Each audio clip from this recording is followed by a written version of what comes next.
Hello and welcome to Bergkamp Wonderland. We are still an Arsenal podcast. Some of us are a little bit colder than others, but never mind. We'll get on with it. With me tonight, it is the Ornstein killer himself. It's Simon the Scoop Collins. All right, Simon, how you doing? I'm good, thanks, Danny. How are you? Do you really want to know how I am? You listen to this. Echo, temperature. Ready? Wait for this. At the moment, it's -3 degrees Celsius. Next bit. Tonight, you can expect a low of -8 degrees. I'm going to die. I'm going to die. That's how I am. This is the last time you're going to see me. You've got that lovely virtual fire behind you to keep you warm, so you'll be all right. No, well, it's not. It's actually, good God, there's hair in my mouth. I feel like a rabbit. I don't know why I said that. It is a heater. It's not a fake one. Talking about not a fake one, it's we're gonna pop this up. Double hollybobs. It's Ellis Mel. Hello, Ellis. Nice for you to turn up for a show for once. How are you both? Very good. I'd like to point out that I've actually matched my outfit for exactly the same photo in the top right. Is that because that is dedication? I might have turned up about half an hour late, but just put the right clothes on. Is that the only clothes you're allowed to wear? That's the only clothes I own. Scrubs or that and nothing else? Pretty much, yeah. Got to scrub them down, burn everything else I wear. Oh, are you all right, though? We have missed you. Yeah, I'm all right, getting there. Not really very positive with the old Arsenal. Oh, here we go. No one knows you're here yet, Karl. Don't ruin it. Yeah, shut up, Karl. Right. He's gone on. He's let the cat out of the bag. It's the man who invented the hashtag fuck Ellis. This is the man who hates the hashtag hollybobs. It's Karl Walker. We're going to say your surname because people say mine. How are you, Karl? Why are you beating up my governments for? Suppose people don't know my surname. Do they not? I don't know. Suppose people want to complain about me, their train's running late, and they can say, oh, someone called Karl made my trains late, and now they know everything. Thanks for that. Daniel Sweetman. Yeah. How is it being on with the man whose life you were trying to wreck? And you weren't even meant to be on this show, were you? But as none of the other freeloading scumbags could be bothered to reply, talking to you, Carpenter, it was you said, "Oh, come on," and is that only because you knew Ellis was going to be on and you wanted to torture him? I mean, hashtag fuck Ellis. I mean, do you know what? Actually, I've missed Ellis. I'll never say this again. And oh my God, you could torture me all you want. I'll never admit this again. But it's only because we asked Chris on Twitter, and obviously Chris's Twitter account is null and void, unfortunately. So we are where we are. That's a beautiful picture of Chris. That. If you look above you, Karl, Chris is here. He's here in spirit, if not in body. Ellis has actually got hashtag fuck Ellis in his profile on Twitter because can't draw Arsenal or something like that. He said the answer to everything is a buoy, and I went, no, that's what our Ellis says. And then I tweeted you and Ellis. So there's two people on this planet, Ellis, that agree with you that it is all about a buoy. That's the only reason you're here, isn't it? That's the only reason I'm here. I'm only here to see a boy, even though he's not here. But he might turn up. You never know. Lingering around to pop on a podcast. Well, there you go. Open there. Everybody's here. We're shipshape and we're ready to go. Right, we're going to start the conversation off. We've got a few topics we're going to cover in our private chat here. We're not doing it live because Ellis was half hour late. It's a good job we didn't do it live, but he's got other responsibilities. Unlike me, he doesn't sit around and get up at 6:30 and ready for a podcast at 7:30 and then just spend the rest of the night watching films and watching nonsense and playing video games. He's got a real life, haven't you? I've been baking all day, I'll have you know. I had 4 hours sleep after my night shift and I baked some scones, some cheese straws, some sausage rolls. You had 4 hours sleep? Well, yeah, because I just finished night, so I got in at about 8 and I got about 12:30 and then started. I laid down at 7:30. I turned my telly off at 8 a.m. and then I woke up today at 6:30. You disgust me. Danny, you could work nights, definitely, by the sound of it. How dare you? I'm not working anything, let alone nights. I'm taking all of your taxes and sponging it and paying it or spending it on cat food. I think we should shut up and get on with it. Yeah. So where are we going to go? We're up. I'm in the right window already. Simon, we thought we'd start off with you. I'm not springing questions on people because I had this on the Guna Crack podcast. They sprung a question on me and I went, I don't know what it's to be talking about the question beforehand. So you can have a decent answers. And the only person to put his hand up and say he'll answer the first question is Simon. So the first topic we want to cover, Simon, is our recent run of form. How has it happened and how do we Jim will fix it? Yeah, I mean, it's quite a difficult week last week, I think, is probably the easiest way to put it. I think going into it, that Wolves game, I felt like it was a match that Arsenal should win and could win. And I mean, it was a bizarre game for me. It was probably one of the weirdest games of the season, and almost a game you have to sort of write off. I know we can't write it off because we're on here to discuss it, but just the way it came about and everything that happened on the night. But for the first 45 minutes, I don't know about you guys, but I thought it was about the best Arsenal have played all season under Arteta. Maybe certainly the best of this season. I thought Saka looked fantastic. Could have scored within 45 seconds. Pepe out left looked hungry. He looked like he had all the drive and energy. I mean, off the ball, I've not seen him track back and work like that before. And then his goal was, all his own doing. He won the ball back and then he battled for it, nutmegged a player and curled it in the corner with his bottom foot. And I was at the game covering it, and I'd written out the tweet being, best 45 of the season. Arsenal 1 up, should be more. And then obviously, what happened, didn't it? I mean, we can debate. Yeah, it's my fault. I guess. I mean, lucky I didn't tweet it. I know. I was listening to James Gunnerblock, who was saying he actually tweeted it and then had to delete it seconds later. I mean, well, I'm sure we'll come on to VAR later on, but the whole David Luiz situation just felt like one where, I mean, when I saw it in real time, I thought, this is classic David Luiz. Here we go again. He does this to us. Just when we thought he'd been brilliant, consistency back, he lets you down. And then watched it back, I thought he was incredibly unlucky. I think he's actually trying to get out of the way. And for it to be sent off, I can understand, people saying letter of the law, but it just didn't feel right at all. And particularly when VAR confirms that, and then the appeal, obviously, when it didn't confirm it again, it felt like a real kick in the teeth. So, I mean, if that hadn't have happened, I think we'd have 100% won that game. And then the Aston Villa game, it was a match where, there wasn't really much in it for me. They scored early on because, small defensive error at the back where Cedric, underhits a pass, they nick in, takes a deflection. But after that, I didn't really think they threatened Arsenal massively. I know Matt Ryan made a few good saves and looked solid, but didn't feel like a game where Arsenal were much the worst team. And if it had been a 1-1 draw, I think it would have been a fair result. So, yeah, it was just one of those weeks, I think. I don't think Arsenal have played particularly worse than they have in other weeks. I think it's just been a bit of it sort of summed up the season where they've been close games and Arsenal have just been on the wrong side of it. I don't think we should be going into the Leeds game this weekend thinking, what are we going to do? Everything's at an all-time low. The confidence will be shot. I really think it's a case of dusting themselves and going again.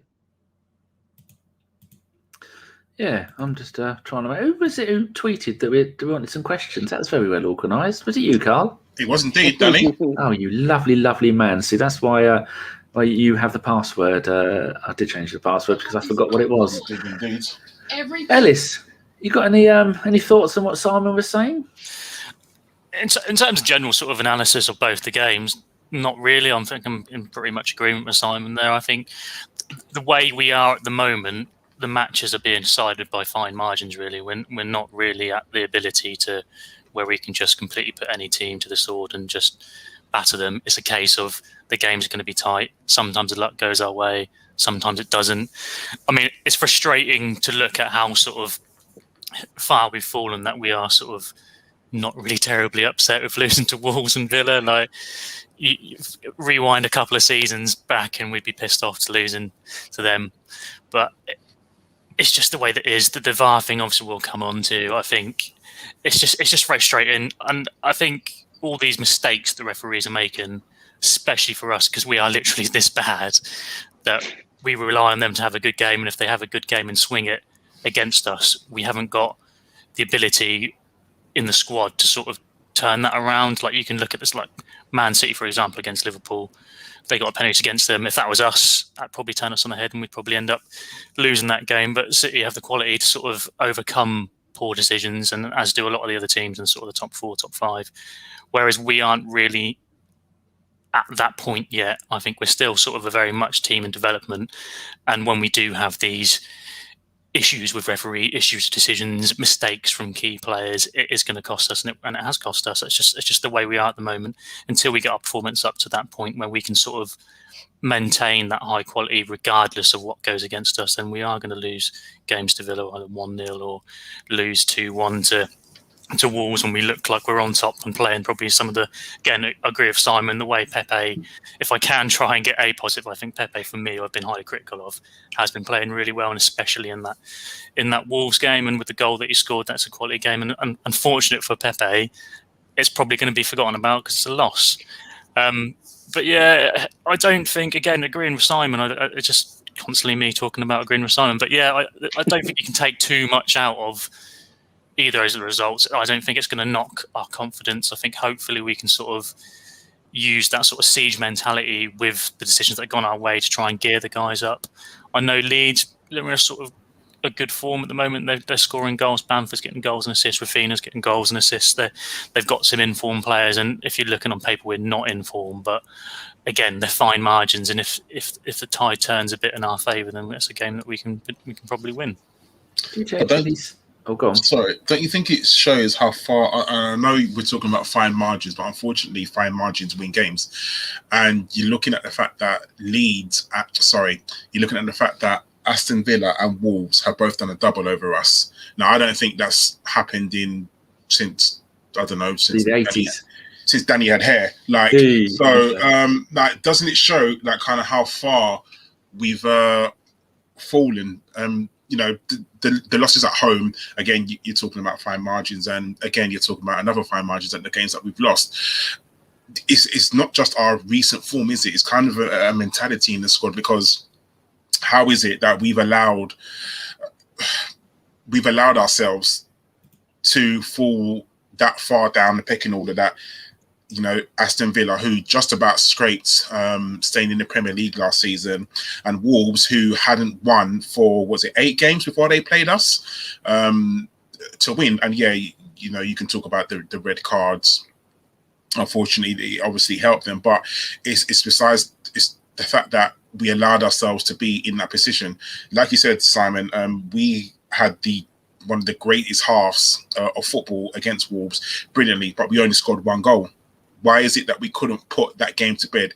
If we are 2, maybe 3-0 up, the game doesn't turn on its head the way it does. I don't believe it does. So why is it that these fine margins are making us lose games, and other teams have these fine margins and they manage to get a positive result out of these, fine margins, as you said? It's the quality, isn't it? It's the quality in the squad and the quality of the way we play. Like you say, if we had the quality there, that first half against Wolves, we'd be 3-0 up, potentially. Yeah. But the quality wasn't there, and that's why these fine margins are punishing us so much, because we haven't got the ability to essentially run a game, to put the team on the back foot and make them pay for it. Like, we all know what football's like. There's momentum switches to a team's way, and the good teams take advantage of that switch in momentum, and we're not at the moment. And then when it switches the other way to the team, we're crumbling, and it's frustrating. And again, like, you're 100% true, like, bang on the money, Karl. Like, we have fallen that far that we are being punished by these lapses in concentration by defenders, or these. Sometimes it is just moments of brilliance from the opposition. Sometimes they score a screamer, and there's not much you can really do about that. But other making a ref making a mistake, arguing the right or wrong call, or it can just be a complete lapse in concentration by a player in defence, or in offence and missing a goal when they should probably put it away. And it's where we are, and it's frustrating. I don't really know the answer. I don't know if any of you two have any ideas on how we sort of fix this. I don't think it is necessarily a poor run of form. I think you hit the nail on the head, Karl, though. I think it is where we are at the moment, and I don't know how we fix it. I don't think it's just the form. I think we've been a bit unlucky, and that's why we're losing these games. But I think in terms of our performance level and the way we can perform, I don't think there's much we can really get out of this team with the way we're set up at the moment. I don't know about you two. It's not the team's not. I was going to say the team's not. It's not really a ruthless team at the moment.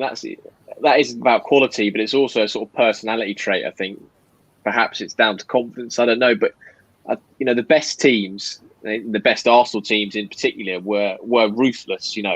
They would have a first half like they did against Wolves, and they would obliterate a team in that half and be 3-4-0 up, and knock a team out. And I find a lot with the way Arsenal are under Arteta, and maybe it's because the team's still developing and the squad's still developing, but I find a lot of the games are very sort of very tight games, very 60-40, very back and forth. And if you were equating it to a boxer or comparing it to a boxer, Arsenal win a lot of games on points, or they lose a lot of game on points. They very rarely get battered by a team, but they also very rarely batter a team. They're not knocking teams out. They're not, going out there, other than West Brom, putting 4 or 5 goals past a team. And I don't know if that's the way they are at the moment. That's how Arteta wants them to play, or it's the nature of the season being so congested that it means, teams can't be playing at full throttle all the time. But right now, I don't feel like the team, and I think Arteta, it's something I want to get into, is ruthless enough to go and have a half like they did against Wolves and, put your foot down and be 3-4 up and kill the game. I very rarely watch Arsenal play a game and sit there for the last 20 minutes and going, yeah, they've killed this game, that's it, done. And that for me is a bit of a problem. I don't know if that's quality or if that's, but that for me is the best teams do that. They will blow teams away and kill games. And Arsenal at the moment don't look like doing that. Going back to your point of mentality, the amount of red cards you've had this season, or since Arteta's been in charge at Arsenal, or Arteta's Arsenal, is I can't remember a time like it. I can't remember a time when we've received that many red cards. Does that come into it? You're talking about ruthlessness, but then also is there a disciplinary issue there as well with our team? I don't know. Is it the fact that there isn't someone like? Is that more individual mistakes though? And I use this word mistakes very loosely because I guess we'll talk about it later about the David Luiz red card against Wolves. Is very debatable. I mean, the only one you could really, to the best of my knowledge, just popping up in my mind right now was the Man City one, where it's just stupid mistakes, lapse in concentration, and we keep saying this, and even maybe concentration is an issue because look how early we lost a goal to Aston Villa, and that was a lapse in concentration. There's a lapse in concentration from Cedric, who gave the ball away, and also a lapse in concentration from Rob Holding and not getting touch tight in the box against Ollie Watkins. So, you're looking at that and people saying, "Oh, it was too early in the game." Well, as I said on the other podcast that we've done after the game, if you start work at 12:30, that's the time you start work. You have to be ready to get into a job. If I went to work and thought, you know what, I'll start my job, but I'm not going to do any work for half an hour, my trains will be even later than they already are. So, you've got to be ready. And why is this team not focused in doing their job? Why is this team ill-disciplined? Because if you look at it, I think it's been 9 red cards since Arteta's taken over. That's ill-discipline. If that was any other team in the Premier League, we would be like, oh my God, look at this, it's ridiculous. So we can't we're not around the team day in, day out. Obviously, Arteta sees the team day in, day out in training, but there has to be a reason. There has to be something in there why he's received that many red cards. I mean, the Pepe one, that's ill-discipline. He hit out a player, red card all day. The Granit Xhaka one, exactly the same thing. And people say, oh, he was wound up. Well, to be honest, it's football. You are going to get wound up. You look how many, if there was fans in the stadium, you'd be getting called every name under the sun. And that's not me saying it's correct. I'm not saying it's right. But unfortunately, and I mean this unfortunately, that is part and parcel of playing football. They're going to try and gain opponents are going to try and gain an advantage by any means necessary. The biggest one was Zidane in the World Cup final when Materazzi said something to Zidane. He got headbutted. At the end of the day, that was an advantage. He said something, Zidane reacted. It's all about how you react, but our players are reacting to silliness. And, it's obviously an issue within the club at the moment, but how does it get fixed? Is it a psychological issue? Does Arteta bring a psychologist to come in and talk? Is it tiredness and is it frustration at the fact that we're not playing very well, so you lash out? It could be a combination of things. But there's a good article. You go down. Yeah, I was going to ask you a question, Simon. Look at the fact that we've lost 10 league games this season. 7 of those games we've lost by a single goal. And then Alan Davies was saying, like you were saying when the first question, that first 45, 46 minutes against Wolves was probably the best 46 minutes we've seen under Arteta. And Alan Davies was saying, in the old days when we got a player sent off, You wouldn't have taken off Henry or Bergkamp. You'd have taken off one of the other players, and you'd have gone, right, every other player's got to give another extra 10%. And then as soon as we had that player sent off, Arteta went, no, shut up shop. We're not going to try and do it anymore. We're going to try and defend. Rather than going, this Wolves team aren't very good. That bloke who scored the wonder goal, he's been doing it all season, and that's the first goal he scored in the Premier League for Wolves. And it was wrong that Arteta seems to go very much like Emery did, that he's scared of conceding a goal. So when we go 1-0 up, apart from the West Brom game, when we go 1-0 up, it tends to hold back and go, right, steady on now, let's just defend a little bit more. And when he was saying that in the Wolves game, at one point they had 90% possession, but they didn't have a shot on target. Or they didn't have any more shots because they were defending their lead. But we can't keep doing that, can we? I mean, 7 games we lost by a single goal. And then I was saying before the show started, Aubameyang this time last season had 14 league goals. He's currently got 5. So that's a difference of 9. So those 7 games we've lost by a single goal. Even if Aubameyang would have got 1 goal in half of those games, that would have put us up top 6 easily, wouldn't it? So many variables to take into consideration, but losing so many games by a single goal, that gives me hope. And then you look at a little thing like Liverpool. Liverpool have lost their last 3 home league games. 1-0 to Burnley, who are not a good team. They lost 1-0 to Brighton, who are not a good team. They got smashed 4-1 by Man City. Are the Liverpool fans going, that's it, we want Klopp out? I don't know. I don't know any Liverpool fans. I mean, they have just won the Premier League and the Champions League the season before. So in the world. There's some goodwill there. Are the Liverpool fans able to put that into some kind of context and realise, well, the season is upside down. Teams are getting beaten by teams at the bottom of the league. That's 10 questions there, Simon. Good luck. See you in about an hour. No, I mean, particularly, you're talking about losing the games by 1 goal, and it was a point we made before about fine margins. But those games where, I think Arteta made the point himself, the games where they've had the red cards have cost Arsenal the game and the points. The Wolves game, you're going on and winning that game. The Burnley game with Xhaka red card, for me, you're going on and winning. The Pepe one against Leeds, obviously went on and drew that game. I think if you've got 11 men, you maybe go and win that. So, those have really cost Arsenal in the games. And it's a good piece. You can find it. It's on the Telegraph website by Sam Dean, who wrote it. He basically went through all the red cards of the Arteta era, all 9 in the league, and sort of analysed them and said what the verdict was. And you've got Aubameyang in the Crystal Palace game, in which Karl was, speaking off air that he was at that game. Clumsy tackle by a striker. And then you had obviously Luiz against Chelsea, which we discussed, a poor individual error where he brings down the man in the box. Then do you remember Eddie Nketiah got sent off against Leicester City in the summer? A poor tackle. Pepe, the next one, striking out a player. Xhaka, next one, striking out a player. Gabriel at Saints was the one after that where 2 yellow cards, one of them for kicking the ball away. Then David Luiz is probably the one where you say that's unfortunate. And then Bernd Leno where, he just had a brain fart for a minute and forgot where he was almost. So a lot of those, I think can be put down to poor discipline. But I would stress, I think before that Wolves game, I think they had actually been much better at Arsenal, and Luiz had sort of summed that up himself because, I think I'd written a piece myself saying I can't remember a time where Luiz has been this consistent and this level-headed and this assured. But it all sort of unravelled in that Wolves game. But maybe that's a nature of the squad. Maybe that's the nature of this squad at the moment. Are they like that where that they have those moments where the discipline goes? I think they're getting better at it. I do think they are getting better, but I think it's been highlighted. I think you can't ignore it. To have 9 red cards, 6 more than anyone else, that's not an anomaly. If it was 1 or 2 more than everyone else, you could say fair enough. But to be 6 more than any other team in the same time frame, yeah, that's not right.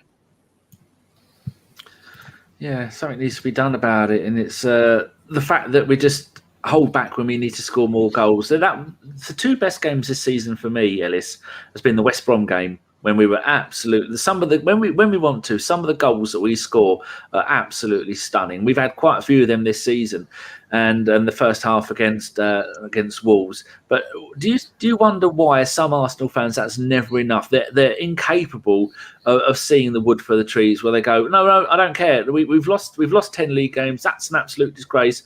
Sack the manager, get them all out, start again.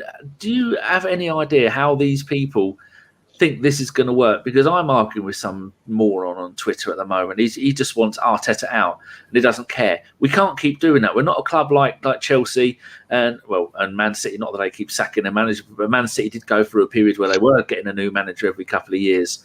And these people, how do you think they justify that? Their ideas that, even though we play some magnificent football this season, we're scoring some magnificent goals, and there's a process going on. We can see what the process is. Why don't you think they're able to see the fact that something's working? And they want it's like playing FIFA. They go, no, I want all new players, I want a new manager, and I want it tomorrow. And we've slightly moved off topic, but yeah, it was a very long question again. You're good at them today, aren't you? I'm just listening to what you lot are saying. I think it's a bit of the AFTV social media mentality nowadays, isn't it? Everyone expects the best all the time, and because you've got characters on podcasts and on YouTube shows ranting and raving that it's not the best, and then people are going to be rightly or wrongly swayed by that. And I think it takes a very calm individual, I suppose, to look at the football team that you love and you're so passionate about, and analyse that without letting your sort of feelings come through, your frustrations and your and you love and joy for the club. Like all football fans are like it. It's not just Arsenal fans. One minute we're ranting and raving about the next big thing coming out through the squad because he scored a Ronda goal and he's from the youth academy, and then he'll have a poor game the next week and we're saying, he needs to bin him, get him off. Like this, we're just reactionary, aren't we? Like we want the best for our club, and I think in a way we're sort of our own worst enemies, because we're a club that has, not necessarily very recently, but in the not too distant past, we were a very successful, strong club with a lot of fans that were attracted to the club from all over the world. And unfortunately, we're not that club at the moment, or that team at the moment. We're not the team that are going to win the Premier League, or we're not the team that are going to consistently get into the Champions League. We're far below that at the moment. It's going to take a long time to get there. And unfortunately, we are going to make mistakes. I think people seem to forget as well that you can say, yeah, we want Arteta out, but this is a guy who's never managed another club in his career. This is his first job, and it's at Arsenal during a pandemic. It's an incredibly hard job. He's going to make mistakes, and I don't think we can. Well, of course, we're allowed to criticise the manager when he makes mistakes. Of course, we are, but we need to sort of realise that they are going to happen, and that maybe these fine margins, maybe these games where, like we were talking about, when we've gone a man down and a goal down, even. We try and shut up shop because, Arteta probably is afraid to lose, because he wants to try and get some sort of foundation there to build on, and not be the guy who's just lost 2 or 3-0 when it's only 1-0. If you just look at the squad, or look at the squad we've got, and look at the squad that other teams have got, the fact that you've mentioned, Danny, Liverpool losing multiple games with big score lines, other teams losing 7, 8, 9-0, and to not be one of those teams is a nice thing. And I think Arteta is just trying to steady the boat in what is a very rocky, difficult season. And fans aren't going to like it, and fans are going to want them out, but there's those fans will always be there no matter who's in charge, and unless we're winning every single fucking game and winning all the trophies, there's always going to be someone there that wants the manager, whoever the manager is, out. It's just the way it is, unfortunately. What do we do with these people, Karl? Can you see their point of view? Listen, everyone's entitled to their own opinion, and I think if everyone had the same opinion, if everyone had the same opinion, if everyone had the same opinion, the world would be very boring. Like, imagine if everyone had the same opinion as Chris. There'd be no more wars, would there? They'd all support the same team. Yeah, but do you know what I mean? Like, it's everyone like needs their own opinions. What makes the world an interesting place? It really is. And there are some people who have extreme views, and it's in all walks of life, politics, and football teams, beliefs, religion. It's one of those things. However, French football is good. It's one of the worst that we can't agree on. We love you, really, Chris. We do. But at the same time, they're entitled to their opinions. Do you know what I mean? Like, it's one of those things. Like in any walk of life, people are very either extreme left or extreme right. I don't want Arteta out, but however, I don't believe that this is the right job for him to be learning on.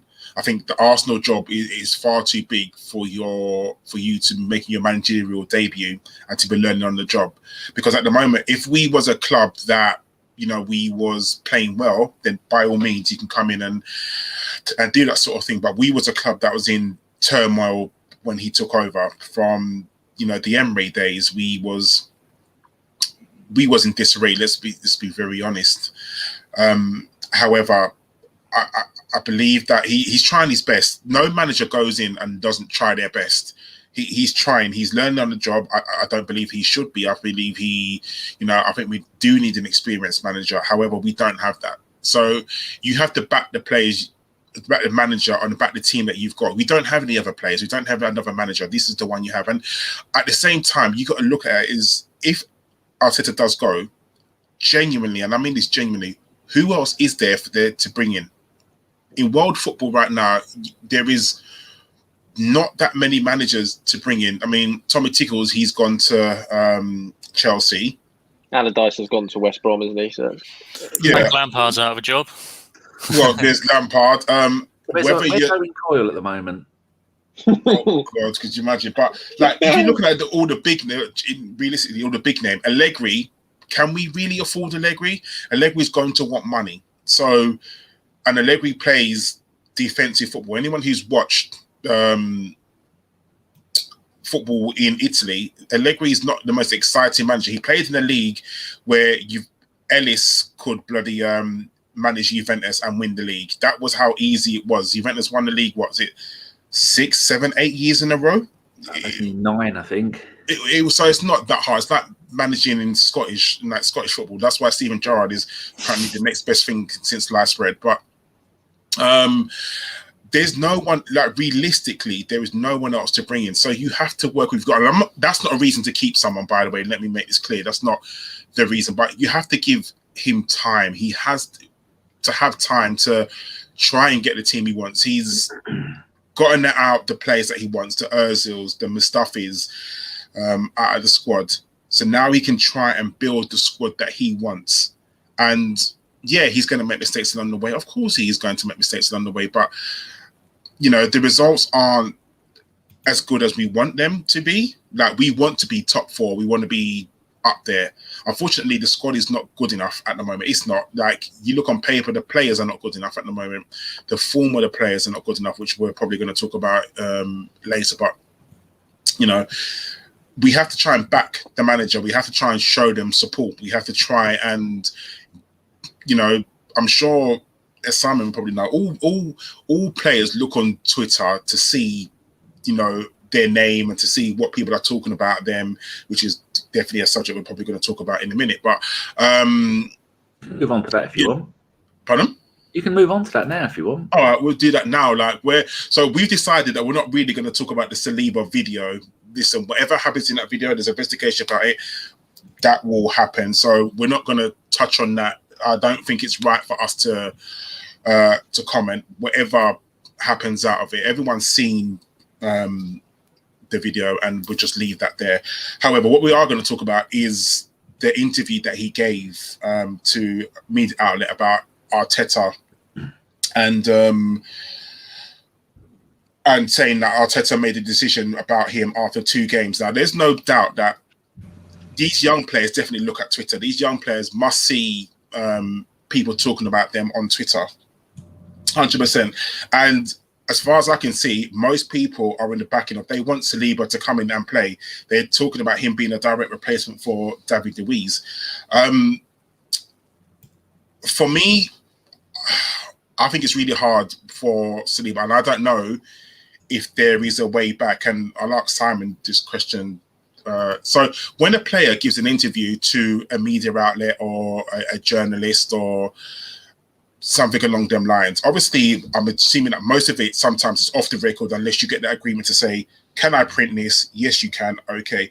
So when Saliba has given an interview, obviously he knows that whoever that journalist is, they're going to print that story. They're going to say, they're going to direct, whether it was Saliba himself or Saliba's people around him has given that story, there's obviously going to print that story. Now, Saliba must know the blowback from that story he's going to give, to say that the manager saw me twice, didn't like me, and shit me out.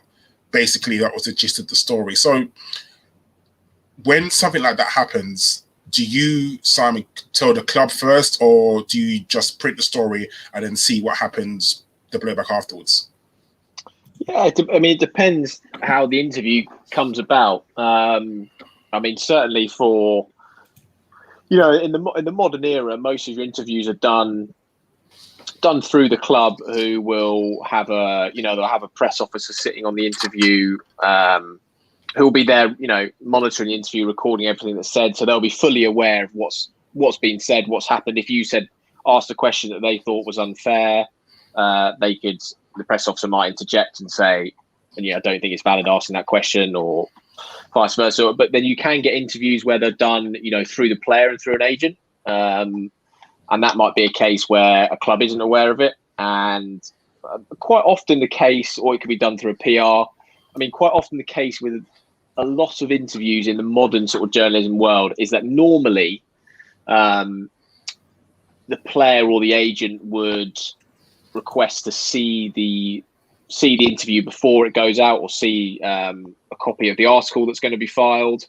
You'll get some journalists who'll say, no, I'm refusing to do that. You've said what you said. It was all on tape. You'll get some who'll say, yeah, I'm happy for you to take a look at it, but I'm not changing anything. You'll get some journalists who'll say, yeah, you can look at it and you can change. It all sort of depends. And that will normally be agreed before the interview.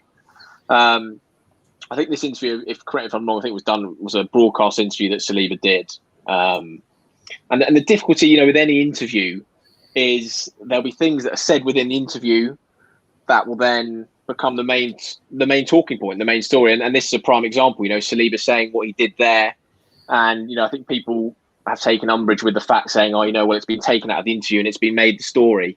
But that is the case with a lot of interviews. You'll sometimes get sat down with an hour for a player, and there'll be a point that they make that will become the main talking point. And I think that sort of happened here. So I think I'll admit we do need to have some understanding of what Saliba's trying to give the context that he's doing. But also I think it might be a case of a young player saying something a bit too honest, a bit too open. To be honest, I agreed with a lot of what Saliba said. I can completely understand why he felt frustrated, and if he was only given 2 games. The question will be whether, I don't know what you guys think, whether you think there's now a bit too much, water that needs to get under the bridge. Has it become an awkward situation, or will Arteta and the club think, yeah, you're maybe right saying that. We've perhaps got these things wrong. We didn't send you out on loan when we should have done, and they can all come to an agreement about it. I don't know. It feels like from the outside looking in that it's all just a bit not a happy camp at the moment between the two of them. I don't know whether these 6 months away where Saliba's playing week in, week out will help a big difference. But, I think Saliba's done 3 interviews since he's been out in France, obviously because he's playing really well and everyone wants to talk to him, and particularly about Arsenal. But I don't know, these things are going to cause a storm, and maybe it would have just been best to be like, we're not talking at all to anyone. This is it. We're just going to leave it. It's a difficult one. I don't know what you guys think is from a fan point of view, and of what you make of those comments, and whether they've been blown up or blown out of proportion, or whether you think maybe Saliba and his camp need to be aware that this could happen if you do an interview or you agree to talk. I think some of the words probably taken out of context as well. Without it being probably translated word for word as well, it's kind of hard. And like you said, as a young player, sometimes you just got something to say. You want to, you may be a bit frustrated because maybe he did want to stay and try and fight for his place, and then obviously he hasn't been given the opportunities, and then he's been bumped down to the under 23s. And then when you see, let's be honest with you, like when you see people like David Luiz playing, who when he had this little patch where he wasn't playing well, and Saliba's nowhere near the squad as well, you're probably looking at that thinking, well, I could do a better job than that, but I'm not being given the opportunity. I think with Saliba, I think the issue is if we sell him, we are not going to get the money that we paid for him. We're not going to get probably half the money that we paid for him recouped back. So it's either take a loss and sell him at a fraction of the price, because I think we would be very lucky to get more than 15 mil for him. That's my personal opinion. It could be different. I think in the current climate with COVID, with clubs having no money, and especially he probably want to go back to France, and anyone who's sort of been following French football, their TV deal, they've got no money. No club in France have got no money apart from PSG, but because they've had a shocking TV deal. So no one's going to be spending big money in France. So it's a question of what do you do with a player like Saliba? Do you try and integrate him into the squad? But I guess with a manager, if you just don't like a player, you just don't like a player, and there's nothing that you can do to try and change that player, that manager's mind. It's just one of those things. It's hard to see what you would do. I mean, Ellis, what would you do with Saliba if you was Arteta? It's difficult to say, isn't it? Like, I don't know Arteta's opinion on the guy. I don't know what has caused him to judge Saliba the way he has, whether it is an attitude issue, whether it is, like you said, the quote that's going around or doing the rounds is, he judged me on 2.5 games from Saliba, isn't it? And again, I think that is a young, inexperienced player saying stuff like that. Maybe a more experienced pro would probably phrase that a bit more positive, or not so much. What's the word? I can't think of the word for it now, but it sounds a bit whiny, doesn't it? He's only judged me on 2 games. I think an older pro would probably word that a bit differently. But yeah, it's difficult. I don't know the whole video thing again. Not going into it, but that is a bit strange that that's come out at the same time as all the criticism that he's apparently said about Arteta.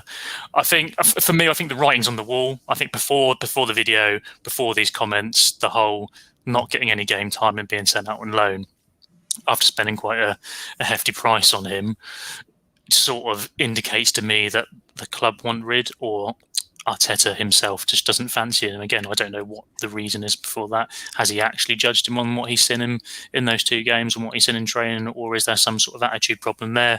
We saw with Guendouzi, it seems to be relatively known that his is an issue with attitude. Again, they've both sort of grown up in the same sort of youth teams for France. Maybe there is a bit of an attitude problem there. I don't know. It's all speculation at the moment. I think that's the difficulty of it, isn't it? No one really truly knows what's going on. I think all Saliba has to do, though, is continue to play well. Again, another league, it's the French league. It might be a bit easier to perform well than it is in the Premier League. But if he keeps performing well there, then the writing isn't on the wall, and that the club can say, actually, no, we'll bring him back, we'll give him a chance to look at what he's performed. So he's just got to knuckle down, probably keep the comments to a minimum, and just get on with his football. And then there's every chance people have come back from worse, haven't they, really? And that's all you can ask for, really. And if it doesn't help, it doesn't work. And again, yeah, I agree with Karl. We ain't going to get much money for him. We spend quite a lot, but that is a feature of our transfer business in recent times, isn't it? When have we made a profit on anyone? When have we seemingly bought really well in the last 2 or 3 transfer windows? It's been a bit poor, really. I mean, you look at he's a massively gifted player, and I think we don't really know. Speaking to Chris, because Chris knows stuff, he was one of the shining stars of French football at a very young age, and he's made a massive move. And I think, going by the reports, that he was promised certain things, maybe build the team around him, that he was going to come in, he was going to be the star player after being a year back on loan at Saint-Etienne. And then I think it started with Arsenal not allowing him to play in the cup final for Saint-Etienne, in which I think they played PSG and they lost the cup final. And that automatically, I mean, that wouldn't have done Arsenal any harm. There was rumours at the time, or I read tweets saying that if he played one more game, then we would have to pay them £13 million or some crazy number like that. I really don't know. These things have never been proven. And so he comes back, he's playing some reserve football. I think I saw 2 of his reserve games this season. And he looked good. It looked like it was too easy for him. And when you're that young and you're that good and you're going to be cocky about the situation. And then you look at it, he's walked straight into that Nice team, which aren't a decent Nice team. They've sacked Vieira, and then he's gone in there and he has taken them by storm. And this his last game for them, they went to top half of the table, Angers, however you say it. They smashed them 3-0. He had 8 interceptions. He was by far the best player defensively on that pitch. He is still already. He hasn't taken any time to settle in. He's just gone straight at it. And he's been one of their best players. And when you're that good and you've been promised stuff, and it looks like he's been promised a load of lies by Raul and the other people that are no longer at the club, and then Arteta's gone, well, I'm in charge now. you've been told this and that by the other people that are now gone. You do what I want to do. And Saliba's going, well, fucking look at me. I'm fantastic. Look, I'm over here. I'm playing brilliant football. Of course. And he's going to be angry. And that's why he's giving those angry interviews. And maybe there's no one there to say to him, look, calm down. Because at that age, Simon, we're all a little bit headstrong. If you think you're that good, then of course he's going to be angry about it. Because what he doesn't want to be playing in France. He wants to be playing at the back at Arsenal. He's probably looking at the likes of David Luiz and going, I could play better than him on one leg. So you've got to feel for the bloke, haven't you, and take into consideration his age. Yeah, I mean, as I said, reading a lot of things he said, I sort of agreed with him a lot of it, and I could completely understand his frustrations around it. And it's an odd situation, isn't it? Because I remember, when Arsenal signed him in 2019, there were plenty of clubs who were trying to get him. He was, as Chris was saying, billed as this brilliant star of French football. Youth coaches giving interviews saying how, a brilliant a player he was, comparing him to Varane when he was coming through the ranks. So I think for him, the frustration would have been, seeing those players and believing that he's better than them and should be starting ahead of them, and not getting in the side. And I think from the outside, we're looking and thinking, is he not a better option than Mustafi playing? Or, would you not have him in the Europa League squad? I know there was issues around that where they thought, didn't realise Mauri was going to be injured for so long, and the same with Chambers, so he probably could have been instead. But I mean, it all comes down to basically whether you back Arteta and back Arteta's judgment and believe he's doing the right thing. Because let's face it, Arteta wants to win football matches. It's his job to win matches. Surely if he thought Saliba was going to help him do that, he would be picking him. So there must be a reason for it. But my only hope is that he goes away for these 6 months, continues the good form he's in for Nice. I think where the club did let him down, I think, is, before the end of that summer window, where they failed to get the paperwork done in time to send him back to Saint Etienne. And he basically, 3 months of his career essentially wasted not playing. I think that's where they let him down, I think. And I think that, for me, would have caused more issue than anything else. And I think he has every right for that to be frustrated, because for it to fall down like that, is a really bitter pill. And then to not play any games, and that would have hindered his development. So I think that's where the issue will be. But we're going to have to wait and see in the summer, isn't it? It's going to be an interesting one. I think Edu and Arteta were both pretty clear, weren't they, when he went out on loan, that they see him as a big part of the future. They want him back. So we're going to have to wait and see. But for me, I think you've got to surely persevere with him. From everything we've heard about him, everything we've seen when he's been playing out in France, he looks like a quality footballer. So I can't feel like it's one you give up on. Definitely, yeah. Karl, should we talk about the Willian situation a little bit, or is it going to make us all too sad? Or should we try and find something positive to talk about, like Aubameyang? I know Aubameyang's form's out. Maybe VAR. Oh no, we can't talk about VAR. What are we going to do, Karl? We need to find something positive. All right, we'll talk about Willian and Aubameyang kind of in the same sentence, and then we can do the other subject. So we was talking off air, like Simon, you and I, and we were saying that obviously when Willian first come into the squad, or when we first bought him, everyone thought it was kind of a decent signing. I don't think there was anyone that kind of Spurs are losing, by the way, sorry. I don't think anyone kind of said, "Oh, it's not a good signing, but it's not a bad signing." I mean, you're getting a Premier League experienced player who has experience at winning the league, and he wasn't a bad player. He was decent for Chelsea. I think the season before he came, he was very good. Now, whatever has happened with Willian, whether he's, some players just lose form. It just happens. Some players just don't have it anymore. Whether it's Arteta not playing him correctly, whether he's just not applying, we don't know. But wherever it is, Willian is not playing very well. I think there was a stat going around that he's played 25 games and had 2 shots on goal. Like, for me, that's ridiculous, especially if you're playing as an attacking player. I mean, I think Gabriel's had more shots on goal than Willian's had in his Arsenal career. And I think it's just, he's not playing well at the moment. You've got to call a spade a spade. He's not. And I think Arteta's trying to play him into being good. You know, he's trying to play a player into form, and it's not working at the moment. It's not. Willian, I mean, he had kind of a decent spell when he came on against, I want to say Man United, was it? He played well when he came on against, no, not Man United.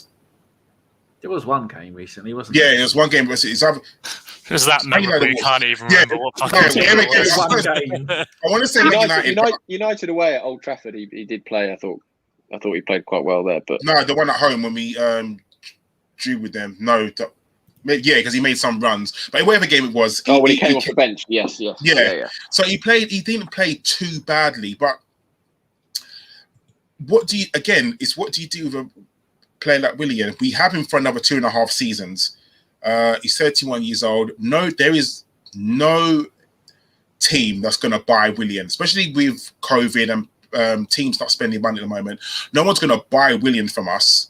Willian's being paid hundreds of thousands of pounds a week. So cancelling his contract is going to cost Arsenal ridiculous amounts of money. There are players in the squad that Willian is taking their place. I mean, you talk about the likes of maybe Reiss Nelson. You talk about Martinelli, that he's taking their game time. Now, we are wasting valuable minutes on Willian, a player who, on current form, you would say he's past it. I mean, we don't know that the next game he could come on and get a hat-trick. It's just one of those things. But you do get that feeling, don't you? One day he's just going to turn it on and go, wow, like the Fulham game.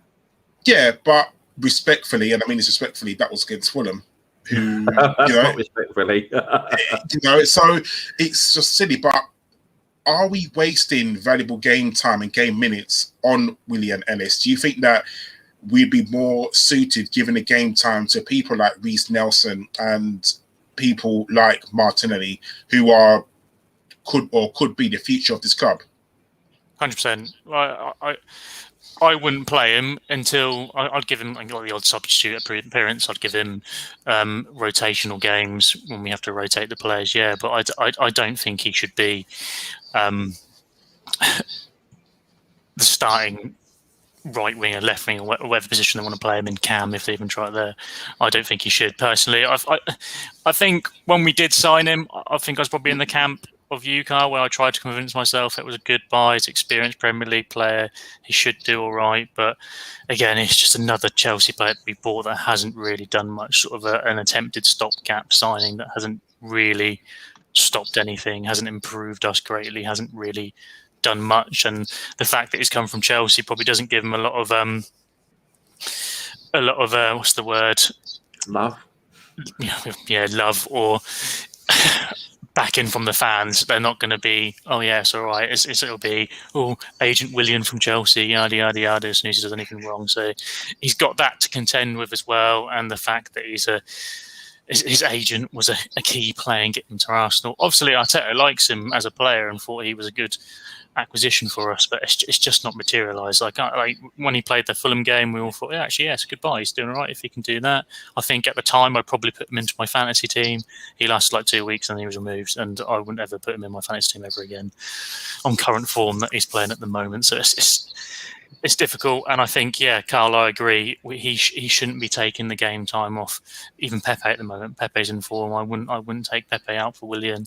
I wouldn't take any of the young guys that are playing, and I'd like to give some of the other guys a bit more of a crack at the whip because, like you say, they're not getting they're not at the twilight of their career. This isn't their last move. They have got more to play for than what Willian has at the moment, and it's just not worked out.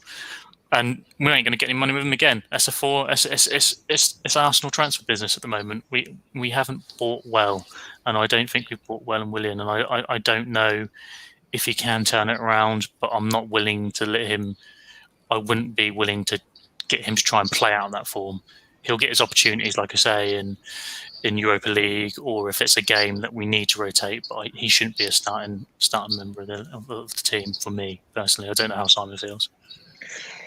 Yeah, I don't know. I think the point you guys are making about, he's still got 2.5 years on his deal. You're not going to get any money for him. Certainly not anyone paying a transfer fee for him. I think you're struggling to get someone to pay his wages. Maybe I think Arteta certainly for a long period of time, was trying to play him into form. Just in the hope it was going to click and it was suddenly going to get right, because his track record, his pedigree, he's obviously a good player. I mean, he's fantastic for Chelsea. He's done it all in the Premier League. He's won nearly everything. So Arteta there, he's probably looking at and I know people were moaning for a long time about how, he keeps picking Willian. Well, he has got a lot of credit in the bank, maybe not at Arsenal, but in his career, you look at that and think, look, this guy's a player. He's obviously a good footballer. And I think obviously moved him in to try and play him as a number 10 to see if that could get to work. But he's given it, Arteta, 4 months, 5 months, and it just hasn't really clicked, has it? It's almost like a relationship where it's just gone bad and you just want to pull the plug and both move on. But I don't think I can't see how that can be the case given his contract length. So I think right now, Arteta, the way he's managing it is better. I think, Willian's not really near the starting team, is he? He's coming off the bench for sort of 20 minutes, which is what he is at the moment. And you just have to leave that as a situation and hope it can improve. But I mean, right now just doesn't look like anything that's going to improve. And it's a disappointing one, because when Arsenal signed him in the summer, I don't know what you guys thought, but I thought it was quite a good deal. I thought, not necessarily a good deal, but I thought it was a good signing. Chelsea wanted to keep him. He's Premier League ready, not going to need any time to adapt to the league. Should have made the team better straight away. No transfer fee paid. I thought it was a good deal, but just hasn't worked out at all. And I'm struggling like you guys to see where the light at the end of the tunnel is. But I think as long as he doesn't, take chances away from those coming through, then it's going to be a situation that's going to rumble on, I think, isn't it? Yeah, I think there's a risk. Sorry, go on, Danny. I'll say in the 2-2 under-23s draw against Chelsea, Reiss Nelson was the best player on the pitch. Absolutely fantastic. He's another player, just for me, socks down player, just like Smith Rowe. And he needs to be given a chance, because you can't keep giving Willian all this time. And I was saying before, I've been an Arsenal fan for the best part of 40 years, and I've never known Arsenal to cancel a player's contract. And we did 3 in one transfer window, Karl. We can't do it again, can we? Not when. And there's debate whether it's a 2+1 option or whether it's a 3-year deal. Either way, we've got him for another 18 months. So maybe Arteta's looking at that, and it kind of worked with Pepe, didn't it, Karl? Where he played him into form and then decided to change his position again. Yeah, I think with Willian, I don't think the club can afford to cancel Willian's contract. I genuinely don't. So I think it's one of the ones where, he's got too much left on his contract, too much time. So it's one of the ones where we are just going to absolutely have to keep him. I'm like you, Simon, and also Ellis. I don't think that he should be taking away valuable game time from the likes of Reiss Nelson and Pepe. I think Arteta's reluctance to play Reiss Nelson is also maybe too many youngsters in the squad. I think if you look at our front 3/4, you've got Saka, Emile Smith Rowe, and then if you were to play Reiss Nelson, that's 3 players under the age of 21? 20? I was Reiss Nelson 20, is 21, I think he might be now. 21, 20. So that's 3 players there. Is that too much inexperience? So that's why you have to play the likes of Willian. I'm not saying take away Pepe, because Pepe at the moment is playing very well, so you got to start him. But maybe that's Arteta's the sort of player, sort of manager who likes a bit of experience in there. And maybe it's all about, again, with someone we'll talk about now, you might as well, Aubameyang. Maybe he's trying to fit Aubameyang into the squad as well. So you have to play Aubameyang on the left because that's where he plays. And then you also want to try and play Lacazette, even though Lacazette's a really hard one as well, because Lacazette is almost playing as a number 10. He's playing very, very deep. And it showed against Aston Villa where we didn't have anyone running behind him. So, again, it's really hard to try and fit all these players that he wants to play in the squad. It's only Aubameyang's form, and we talk about it now. Aubameyang's form is atrocious. What Danny was saying, that this time last year he had 19 goals so far, 14, and he's got 5 now. That's meant to be our starting striker. We don't know what's kind of happened behind the scenes. We know that he's lost his mum. Reiss. Sorry, not lost his mum. His mum was very ill recently, and obviously that, no player wants to think about their mum being very ill when they're having to concentrate on football, and that's obviously why he's out the squad. For, do we? That could have been on his mind for ages, like it would be anyone who loves their mum. 100%, and obviously that could be playing a factor. But since the start of the season, Aubameyang has not been the player that he was last season. I mean, last season, Simon, he was, by far the best player in our squad, arguably one of the best players in the Premier League. And this season, he seemed to have literally fallen off a cliff. And again, we just given him a humongous contract. And I'm not advocating sort of cancelling his contract, but if a team came in for Aubameyang in the summer, Simon, if you're Arteta, are you selling Aubameyang?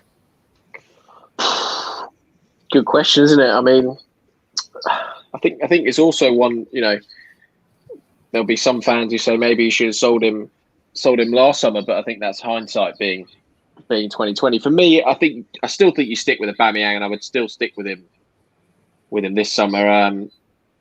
This sort of run he's been on is so rare for him in his career. I mean, if you look back at the seasons he's had, particularly at Arsenal, he's never really had a try spell at Arsenal. He's been brilliant since he came.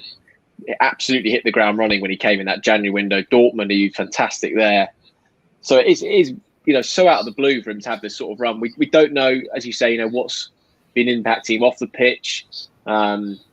It's also obviously been the most hectic season in Premier League history, with no pre-season as well, coming off the back of him playing every game last season and having all the pressure of dragging the team forward and being their talisman. For me, last season Arsenal would no way have won the FA Cup without Aubameyang, and they would definitely not have finished 8th place. So I think he deserves a huge amount of credit for that. But the team, as you say, has sort of shifted away from him. For me now, in attack, the main man and the talisman is Saka.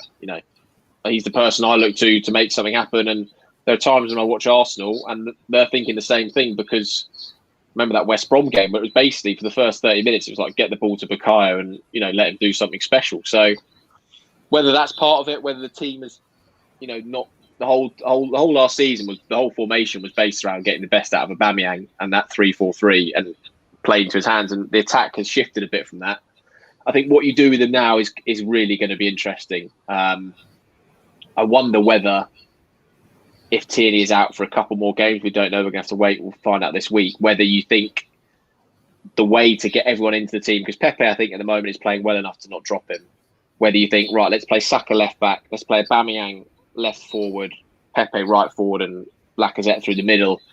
And that's a way to get them all in, because maybe that will help best, if Aubameyang's playing down the left with Saka, who's probably as good at attacking left back as you're going to get in the Premier League, given he's more of a forward. Whether that gets the best out of him, or whether you play Aubameyang through the middle and drop Lacazette, it's going to be interesting to see. I wonder whether that might be the solution for me, is playing Aubameyang left with Saka behind him and Pepe on the right. But I think you stick with him for me. I think his track record's too good. He's given too much to the club. He's played so well. I think you keep going with him, because I think if he hits form, then this team could absolutely, improve so much. Well, he showed a sign of that, didn't he, when he got those 2 goals? And we've seen it with Lacazette, we've seen it with Pepe. If you keep playing quality players, they are eventually, things are going to tick. But I personally think there is so much to do with we don't have all of our best 11. Well, I said before the show that imagine if Arteta had an entirely fit squad, which never happens. Well, even if he had his entire fit best 11 for a run of 5 or 6 games, that Ellis, wouldn't that be just a dream to see that? I think we all agree that it would be Leno in goal, Bellerin right back, Tierney left back, centre backs of Gabriel and would you say Holding? Considering Holding on current form, yeah. Considering certainly. Chambers was our player of the season before he got injured, and that seems to be taking over a year for him to come back. And then we play Saka right wing, Pepe left wing, and then we've got And he said El Neni then. God, I've forgotten. He put then Partey and Smith Rowe, and would you say Xhaka in the middle with them, or would you say Ceballos? Or I'd go with Xhaka. I think Xhaka with Partey is a lot. A lot of pressure's taken off him, and I think he thrives on that. They do play well together, and then you're going to have. Would you have Aubameyang playing in the central striker role, or would you have Lacazette or Martinelli? If you had all those choices, Ellis, imagine the run we could go on, and that would shut up most of the people that are shouting and screaming for his head. But how many times this season has he been able to play the team starting 11 back to back? That is such a huge part of why we're in the trouble that we're in, and we're saying us. Look at Liverpool. The amount of centre backs they've got out injured, they get one and then they're just over and over, and they're having to dip into the Championship to buy centre backs. It's just so many clubs are going through this problem. Their Premier League, when they won the Premier League, I can't remember what the stat was now, but their key players, Salah, Firmino, Mane, Van Dijk, Alisson, probably played literally almost every single game. They barely missed a game when they won it, and look at them now. They've had a lot of injuries. Obviously, Van Dijk, that horrendous injury he got at Everton when the keeper nearly broke his leg or whatever. Didn't even get sent off for it.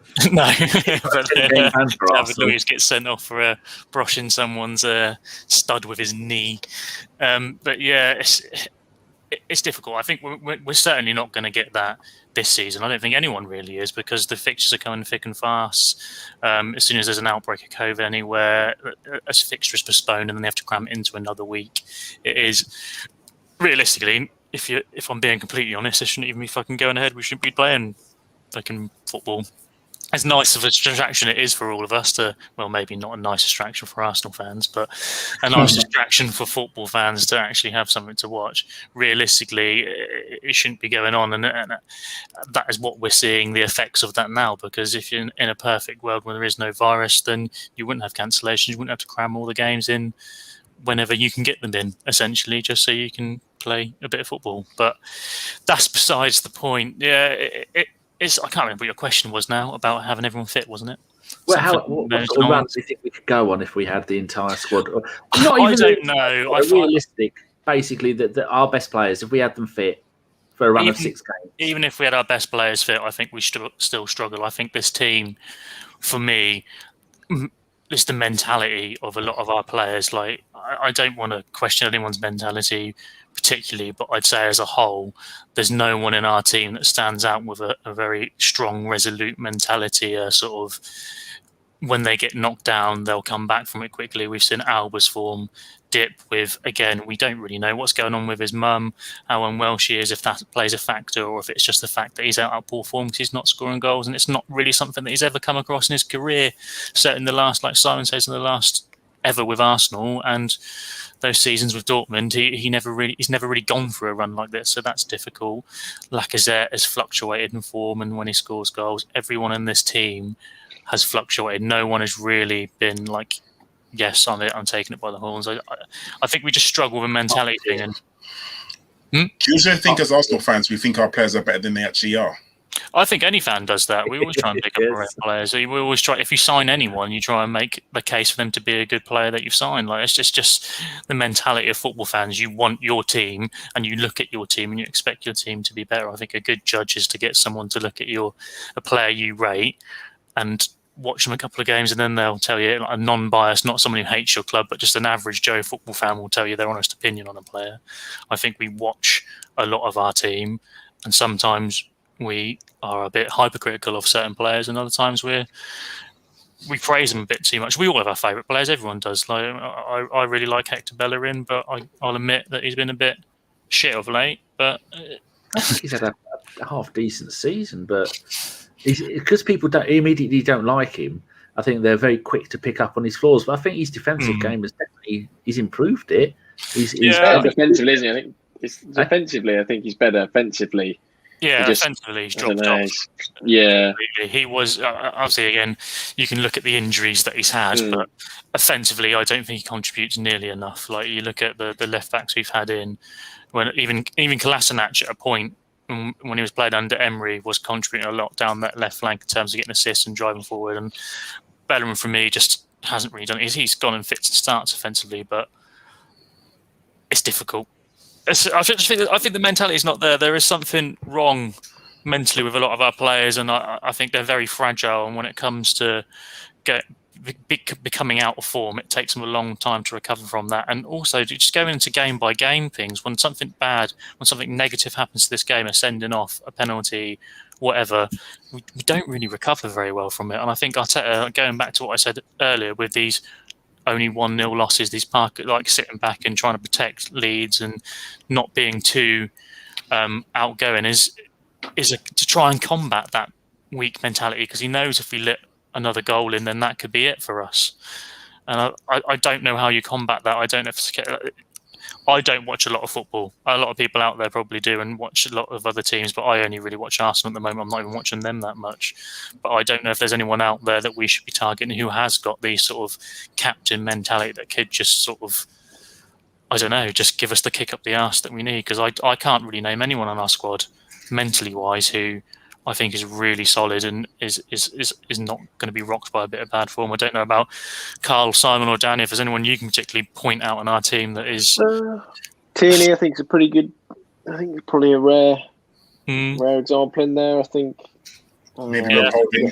Yeah, I think Holding's becoming a bit of a leader. I think Saka's seems to be stepping up as. It's a squad that's going to have lost a lot of big personalities, particularly if Luiz goes this summer. Ozil will have gone. So there's going to need people to step up. I think Tierney is someone, in my opinion, definitely who can. And Arteta's spoken about him becoming a captain one day. He's spoken about how Holding's a leader. I think Leno is someone who's perhaps not the loudest sort of voice, but I think he is honest in what he says, and will give his opinion on matters. But I don't know. I sometimes find with this Arsenal squad that they're almost, whenever they've had their sort of best run or they've looked their best, is when they've just sort of had like a set goal over a small period of time where they can really concentrate and really focus. I'm thinking of that Europa League run under Emery, the FA Cup run under Arteta, where they sort of just get their head together and they just go for a goal. When they sort of look big picture and it's the season as a whole, I kind of feel they sort of, the concentration, the focus can slip and the mentality can go. But in short periods, which is what we spoke about, this team I think can beat most teams on their day. They're great. It's just being able to have that consistency and sustain it for a long period of time. So that is something you're going to have to hope will come as these players mature and become leaders. But I think there will be a changing of the guard in terms of what is the core leadership group of this squad. Particularly if, the likes of Oba starts becoming less of a key figure, given his age and the length he's got on his contract. I don't know, but it's a difficult one. I think right now, though, I don't think you look at that squad and you look at them going, oh yeah, they've got the mentality that's going to go and be challenging for titles, let alone challenging for top four. I think like the key voices in the dressing room, a lot of them have probably left, like Socrates, Ozil, they've gone now. So that's a big hole to fill. The ones that are left are Aubameyang and Lacazette, and it'll probably piss a lot of people off, and Bellerin. But for me, Lacazette and Aubameyang just seem to piss around and take funny videos on Instagram. I don't think they're key leaders. I don't think they're the ones that when the going gets tough, they're going to go, right, come on lads, let's do it.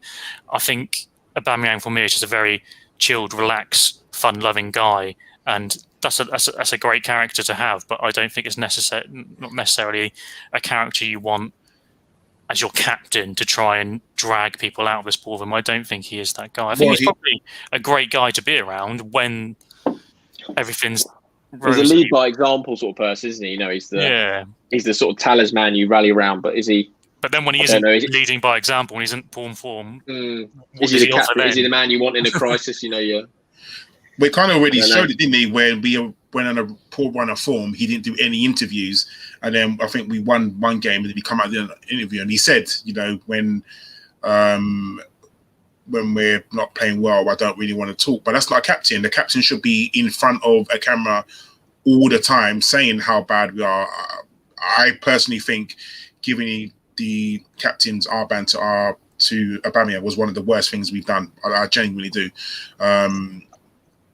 Ridiculous just because a player's scoring goals is not a reason to him to be a captain. He and I'm not going to just dog him because he's a good player, but he shows no captain qualities. Like you said, he's a fun guy to be around, but whether he's a leader is very debatable. And I think to say he's probably not a leader for an Arsenal football squad. But as normal, we've had some bad decisions giving the captain's armband to people over the years, and it's not always worked out, unfortunately. So we move, but we have to hope that Aubameyang and all the players find a bit of form towards the end of the season, because our running, that we need them. We need every single player. Players are going to pick up injuries along the way. Players are going to go out for COVID reasons. It's inevitable. It's going to happen, unfortunately. So what we've got to do is see kind of what happens, and we kind of go from there. I'm going to move on, Danny, because we're kind of pressed for a little bit of time. We're going to talk about VAR very, very quickly. I'm going to start this off because I'm watching the Everton Tottenham game, and Everton has just been given in the first half, were given a penalty. Calvert-Lewin ran across Højbjerg.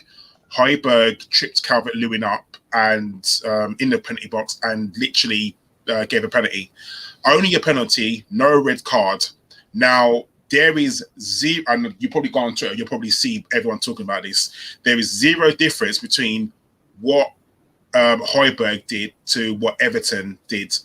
To what Højbjerg did to what David Luiz did. Now, this is what we're talking about, the inconsistencies in refereeing /VAR.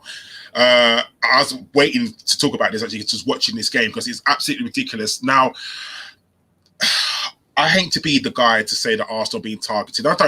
In my heart of hearts, I don't think Arsenal are being targeted. I think it's my Arsenal hat onto thinking that we're getting decisions against us and other teams are not. If you talk to probably every team in the Premier League, they'll probably say exactly the same thing. However, I can only look at it from an Arsenal point of view. Now, we've had some very weird decisions go against us. And I'm talking about just in the past, I'm talking about, do you remember when Saka got kicked by, I want to say it was Salah?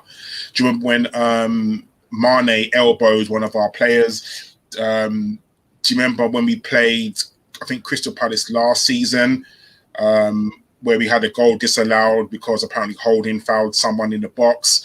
The list can go on and on and on. But just on recently, very, very recently, the David Luiz one. Now, that stuck in a lot of people's throats because literally you had a Southampton player who got his card rescinded. Rightly so, I'll be very honest. And then you had a West Ham player got his card rescinded. Again, rightly so. So why wasn't ours rescinded? I'll give it to Danny. So, oh shit. And I'm not saying that Arsenal being targeted, because it's silly to say Arsenal being targeted. Like, every team in the Premier League could say exactly the same thing. But do you think that sometimes Arsenal just don't get the rub of the green that other teams do? Oh, this is from the Arsenal, one of the Arsenal history sites, and they show last season we got 5 red cards, and the highest in the league was 5. And then you look over the years, 2 this year before that, 2 the year before. This season we've got 5 already, which is more than any other side. I've also got the ages ready there because you were asking earlier, but we'll save that for another day. Why does it keep happening? I do think that referees have their favourites. We said on the last podcast that all of the referees but bar one are all from the north. You've seen over the years that Liverpool and Man United, even Man United now, they get a penalty every 3 games. And Bruno, that's why Bruno Fernandes is one of the best in-form players in the league. But as to if we're unlucky, I do think that David Luiz and Xhaka, they're known for being a little bit naughty. So as soon as they do something wrong, they're going to get a card. So they should behave themselves, and they don't. David Luiz was out of position for that red card. He touched the player. It says the rules say if you touch the player, then it's your fault. It doesn't matter that the player's leg came back and hit Luiz in the knee. Luiz probably shouldn't have been in that position. I don't really care. I don't like VAR. I think VAR, like El Presidente says on the Tuesday Club, he can no longer celebrate a goal because half the time you're going to go, What's the point in celebrating? They're probably going to just allow it. I didn't want VAR when it started. I think someone put in our WhatsApp group, I think it was Richard, some footage of the rugby referees talking. You could hear them discussing. There's 3 blokes seemed to know what they were talking about, and they were talking to the referee during the game, and we could hear it all going on. And it was very a calm, planned, thought out way of, did he do this? Did he take it too high? Did he do that? That's unless we have something like that, and unless referees are, like I said in the last show, that in the UK, you have people in authority, be they traffic wardens or be they judges or police or MPs or milk monitors or prefects. They're never going to step down and go, actually, yeah, you're completely right there. I've made a mistake. Very rarely will you get that. I think that is a British thing. You see in American sports, we had a couple of Americans on the last show, and they were talking about how it works in American sports, where they want to do their job to the best of their ability. In this country, so many referees, like Ian Wright said, little Hitlers. They have traffic warden syndrome, that I call it. They don't want to be questioned. And when you have linesmen not questioning referees, when something will happen right in front of it, and the linesman will flag for this, that, or the other, and the referee will go, no, that didn't happen, and then you'll move on from it. And then rather than the linesman going, oi, no, that did happen, there's a hierarchy. And until you can get rid of that hierarchy, and the PGMOL or whatever they're called, they're an absolute disgrace, because it's just a boys' club looking after each other.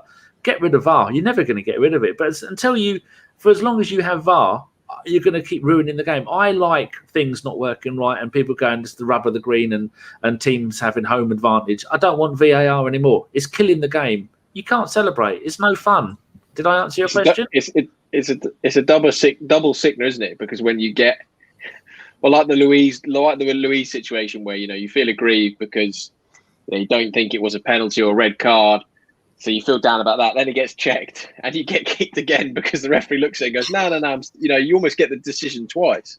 And I do think, didn't we? We got sent off, and they went, actually, no, he wasn't sent off, and he's brought back on again. Yeah, there are moments where it's good, but I do really think a real key thing, I think, would be, you mentioned it there, would be hearing what the referee and the VAR official are saying.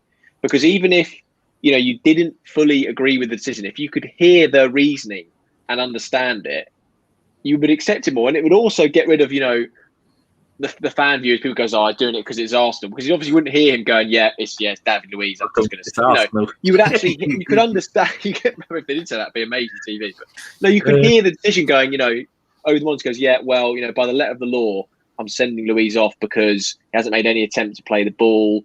And it just to understand what they're doing, I think that would be a key thing, because at the moment you're just watching these lines or these replays and it's infuriating and you can't see any reasoning. I do think that would be such a big difference if you could hear what the referee was saying, to just understand what's going on. I know there's probably an issue they would think with players swearing and all this sort of thing getting mic'd up, but for me that is a key thing, to be able to hear what these referees are saying so we could at least try and understand why they're doing what they're doing. I 100% agree with that, really. Like, I think even the players swearing, just find them. You've then got proof. You go, look, here you are. You've said fuck off you go. Or just fucking book them. Or send them off. If they can't even raise their voice, and the players will have to sort themselves out. And also the refs. Like, I don't doubt that at some point a ref has probably said, because they're not mic'd up, it's Granit Xhaka, he always does this, I'm going to send him off. Yeah. But they wouldn't say that if they were mic'd up and everyone could fucking hear him, would they? And I'm not on Danny's opinion of VAR is bad, get rid of it. I think VAR is fine. It's the game better though, Ellis. No, because it's the people that are using it. Like, if you're an idiot using a computer, you're still a fucking idiot. It's not the computer's fault, is it? Like, the technology is fine. Probably does need some sort of improvement. I think there needs to be sort of more rules put in place for how we utilise VAR.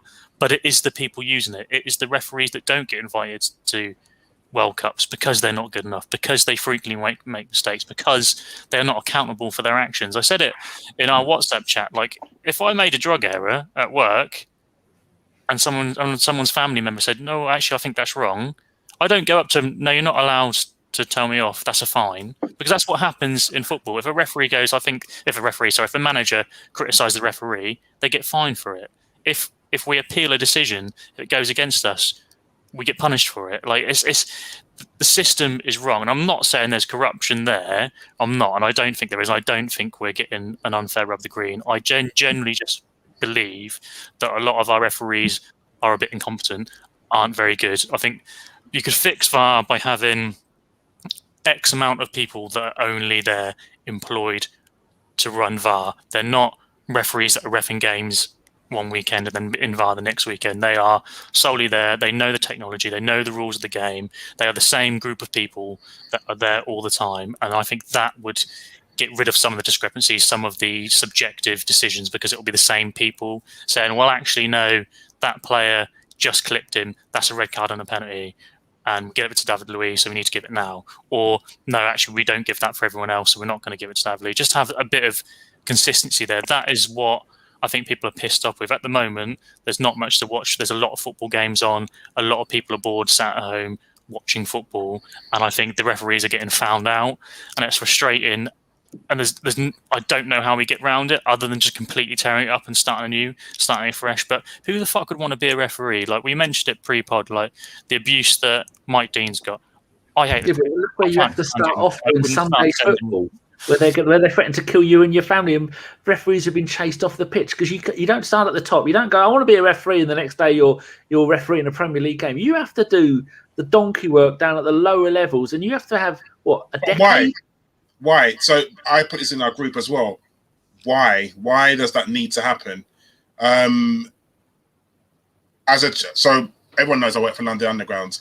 I could take someone off the street and train them up to drive a train, to be a train operator, and within a few months, 6 months it takes, they could be a fully qualified train operator to operate a train.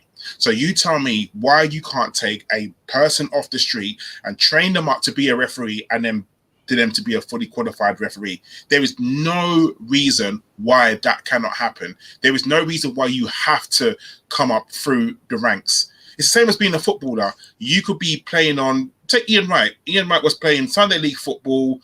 Crystal Palace took a chance on him, and look how that worked out.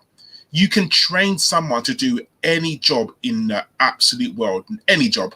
So there's no reason why the FA, and I have my issues with the PGMI world, which is not for this pod. But for me, there's no reason why you have to work your way up. I mean, there's loads of things that's wrong with the whole organization. It's, why there are no black or ethnic minority referees in the Premier League. There's none whatsoever. There's one ever, hasn't there? Yeah, and in this era, you think that they're trying to encourage that, but they haven't.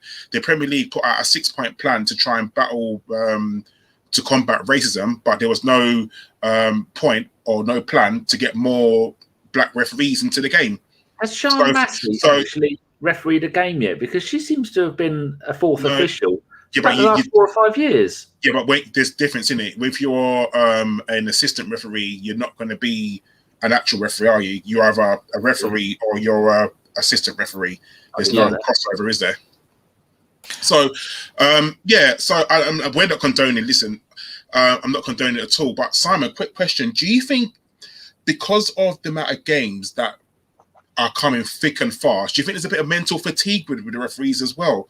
Because just like the players get tired as well, the referees have to run up and down for 90 minutes, exactly the same as the players. So they're all in their late 40s. Yeah, they're fucking old as fuck. And overweight. I mean, look at what's his name? Who's that? Who's the fat That was one? the one that Sir Alex Ferguson famously used to call out one of them for being unfit and having a go at him. And Paul Duncan. Yeah. One of them he used to always have a go, wasn't it? That's another problem. Like, they aren't athletes, are they? They're not like. But I think there's a small pool of them as well to pick from. There's not a great number.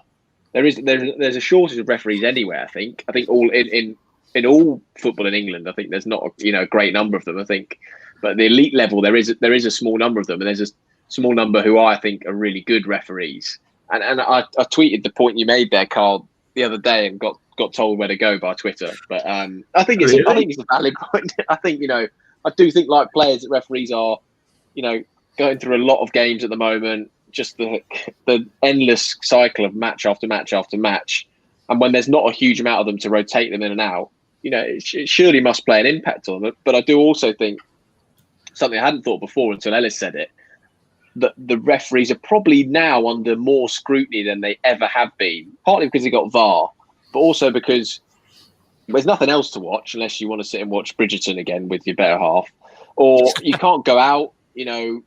Every single game is on TV every 90 minutes, and they're all spaced out. So we're all watching, every game. We're all, normally, you'd get on Match of the Day and you'd watch sort of 5-10 minutes of Brighton v West Brom, but because it's on, you're like, oh, I'll watch that. And then now, so I do think there is more scrutiny on referees than there probably has ever been, and that is contributed to it. Where we are now thinking, hang on a minute, this is not up to scratch. And for me, the big thing is consistency. Just a lack of consistency in decisions. That you see one week and the next week it doesn't go. That's what they've got to get right, because at the moment there's too many indiscrepancies between one referee giving that and one giving that. And I know it's difficult because they're laws and it's how the referee interprets them. But at the moment, that interpretation between one referee to another is too great to be sustainable. So what do we do then? I was going to say, in rugby, aren't all the referees, majority of them, young, fit, virile men? Are there many 40, 50 fat old men running around? Well, interestingly, in rugby, you get quite a few ex-rugby players who are referees. There's a couple of them, which I think is an interesting one. And how long from being a player to being a referee does it take? Because I know there was years ago they tried to promote ex-players through the system of being referees, but I saw an interview of one and they said it just takes so long to get to the top, and I don't think one of them has ever managed to get anywhere near the Premier League. Maybe that's actually a good point. Maybe if you get an actual, and I mean a proper professional football player, not someone who's played football like Sunday League for the rest of life. Get someone who has played in the Premier League, played in the Serie A, played in one of the top leagues in the world to a great standard, and get them who can actually interpret, can actually go, well, actually, I know that's not how you run when you're trying to dribble a ball. You don't leave your leg training like that. Or actually, I know when you're defending that your knee just brushing that heel isn't enough to make that player go down. Isn't you being malicious and trying to take him out? Isn't you attempting to play the ball at all? It's just you running naturally. And to have someone who's got, they're going to have to learn, and it probably is quite a difficult thing to learn, the actual rules and all the different rules that change on a season by season basis, but also to have that high knowledge of what it's like to be that player, to be in the position of the player, because none of the referees that we have at the moment have that at all. Well, Wenger was the one who suggested to have an ex-player in the VAR booth. He said that should be, you have the referee and an ex-player next to them, both analysing the. I don't think you even need a qualified referee to be in the VAR booth. I just think you need someone who knows the rules. Obviously, you need to have some form of qualification, but not a match official that does play regularly. It could be anyone that knows the rules of the game, and just have, like I said, get a team there. I don't even know what number you'd need to man that, because, like you say, the game's coming thick and fast at the moment. But just to have the same group of people in there, and not to have a boys' club referees going, "That's my mate out there refereeing." Yeah, I agree with him. Well, think about it. Any weekend, there's 10 games on, so maybe 15 because you have a little surplus. People take days off, sickness, just for cover. So you wouldn't need that many, and there's no way you can't get footballers, ex-footballers to do that. I just think it's, like I said, I've got my issues with the PGMOL. I think it's my thoughts only. I think it is a corrupt organisation. I think it is absolutely ridiculous. It's a boys' club, like you said. I don't want to go too deep into it because it's for another time. But you think to yourself, it's the people at the top at the moment. Like you said, you can't even question them without getting fined. Now, what kind of organisation are you in that you can't question someone's decisions without getting fined or the risk of being banned for a game? And they're not accountable either. If they make a mistake, they're not then, like, if I kill someone at work, I get my pin taken away. I'm not saying making the wrong decision on a match is equivalent to that, but if you do something bad and they make the wrong decision and it's for the world to see, because lots of people are watching it, there's also VAR to confirm that you've made the wrong decision. Why they don't get punished? They don't get stepped down to like a fucking whatever league for a bit until they start building their way back up. But again, that probably comes to the point there aren't enough fucking referees to do it anyway, so they can't just go, Mike Dean, you've made a shitload of errors, off you go for a week, because there's no one else to manage whoever against whoever. I was going to say, there's not enough people to come in and step up. If you speak to people who follow Championship clubs, they will tell you the standard of refereeing in the Football League is very, very bad, and much worse than the Premier League. So I think it's difficult to demote someone when you can't promote someone to replace him. I think is an issue. So is it a training issue then? Is it literally, like you said, Ellis? You studied for ages to become the position where you are. So you can train someone to be a flipping brain surgeon. So, and I'm not making a comparison of the two, but you can literally train someone to do any job in the world. Why is it that you need to come through the ranks and you can't train someone to become a referee? Why is it you can't get someone, here is the laws of the game, you studied the laws of those games, we will test you on those laws, we will make sure that you are fit enough to run for 90 minutes, essentially is what you need to do. If you can run for 90 minutes, if you can keep up with play and make decisions under pressure and know the rules of the game, you can become a referee. Who wants to be a referee, though? I think that's that must be a problem as well, surely. Who'd want to be a referee? I really don't. Particularly when I used to play Sunday League football, I'd be like, why are you agreeing? They get paid, I think, like 35, 40 quid. And, I played in games where, referees were getting sworn at, abused. One of them got attacked. It's like, why? Who wants to be a referee? I really don't understand it, but we need them as well. We need them. Well, we need good ones as well. But Elon Musk, robot referees. Make a robot. They can fuck up and get sworn at, and nothing will happen. Listeners' questions. We've got 6. We get them done quickly. You're going to get 2 each. Start with Karl from Rama Karishan, Ram Arsenal 21.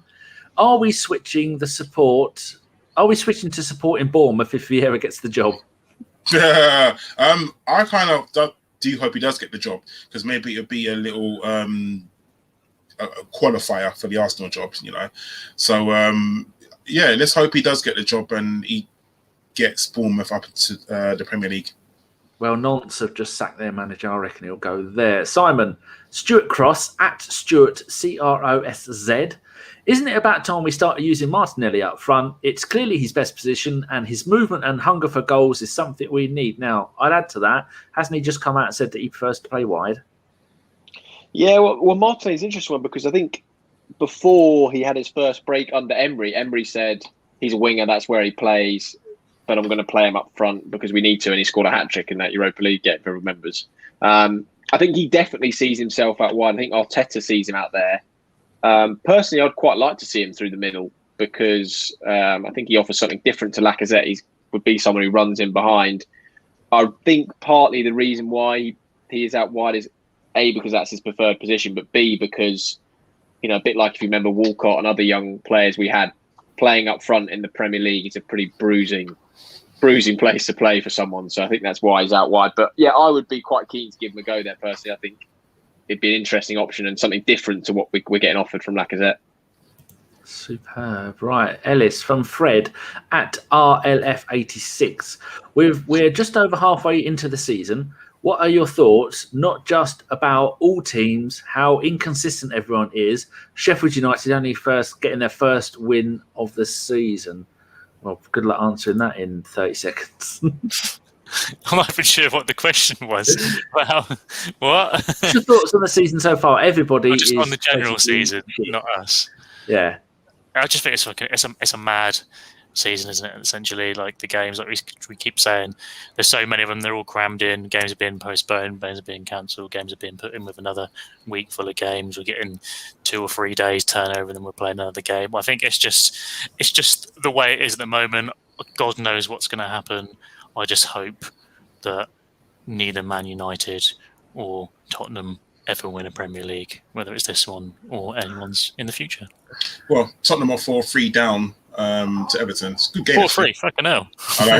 In that game, Karl, Kane went off after 60 minutes. Did he go off injured? Have they done a party and brought him back too soon? No, he just come on. He came on. Kane's just come on. Calvert-Lewin's gone off. I was reading it wrong. Yeah, he came on and Bergkamp came off. Fair enough. I'll shut up. Question for you, Karl, from J Arsenal, who is at JordApp23. Should the main priority be selling Lacazette because I don't want someone else to leave on a free? He's only got a year left on his contract, hasn't he, after this summer? I think if we don't get, like I said, to sign another contract, he has to go this summer. We can't afford to leave them go on a free. And even if we get 10 mil for Lacazette, whoever pays that, it's something in the bank. We're not going to recoup what we pay for him. Clearly, we're not going to. But yeah, I think if he doesn't sign another contract, and personally, I don't really want him to, we've got to sell him this summer. And I think it's kind of probably an unknown or a known thing that he's going to leave this summer. It just depends on where he goes and how much he goes for. Fair enough. Question for you, Simon. Your last one from Billericay Gooner at Essex Gooner 1. Worst case scenario, if we don't make the Europa League places or win the Europa League this season, will it make new signings in the summer more difficult if no European football for a year? Yeah, I think it will definitely. I think financially, we saw the value of the Europa League from the point of view that the players' pay cut was going to be 12.5%, and it got reduced to 7.5% because they qualified for the Europa League. So, definitely is going to impact the finances. And also, I don't think it impacts it so much for attracting players not being in the Europa League. I think it's different with the Champions League. I think you miss out on that attraction. But as much as there will be, potential financial impact from it, there is a part of me that, being devil's advocate, would almost like to see Arsenal not have any European football and just be playing one game a week and being able to properly, have a go at the Premier League and drill the players and spend time on the training ground, particularly after a mad season. So, yeah, it will impact financially, but if they're looking to build the squad, it could, actually work in their benefit, having more time on the training ground and less games to play. Okay, before I ask Ellis's question, gentlemen, get ready your gentlemen's nods for the end of the show. We're almost done. Ellis, final question for you from Van Gooner at Van Gooner 1. Where do you see us finishing in the table at the end of the season? Will we make either of the Champions League or the Europa League places? I'm on mute. God. I wasn't looking. You were on mute. I was on mute. Naughty man. I think we'll make Europa. I'm still pretty hopeful of that. Well, remember what position are we in at the moment? I've not prepared very well.